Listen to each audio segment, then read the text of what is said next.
One of the things that I've recently really come to appreciate about the brain is the fact that at any age, we can build new brain cells.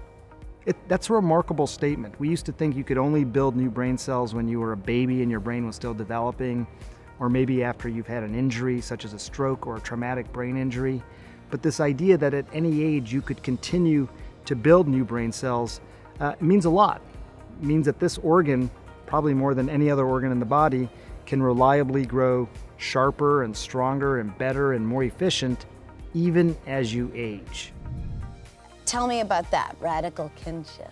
Well, I think all the things we want, in this country and the things we want to struggle for, peace, justice, equality, are really byproducts of our kinship. So no kinship, no peace, and no kinship, no equality, and no kinship, no justice. No matter how singularly focused we might be on those worthy goals, unless we stand against forgetting that we belong to each other, that there is no us and them. And that's the point of kinship.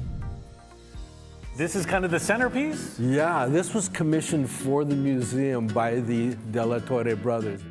In the lobby, you're greeted by a 26-foot-tall lenticular installation of an Aztec earth goddess. It almost feels alive. It is alive. You can see something new every time you look at it. Yeah. But there's no greater joy than standing in front of a new painting like, wow, is that cool?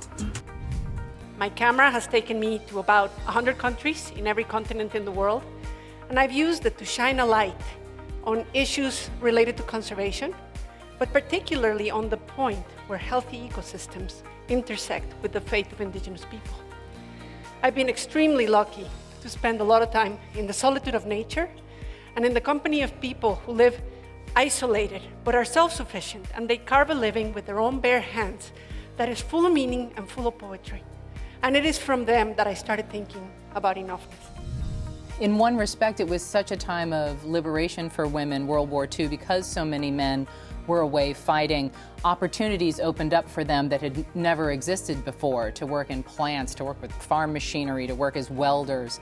But at the same time, for example, Jane, one of the women I profile in the book, this was a very bright young woman who wanted to study engineering and was, just got a tap on the shoulder when she went to go matriculate at the University of Tennessee and was told, no, I'm sorry, your girls don't study that.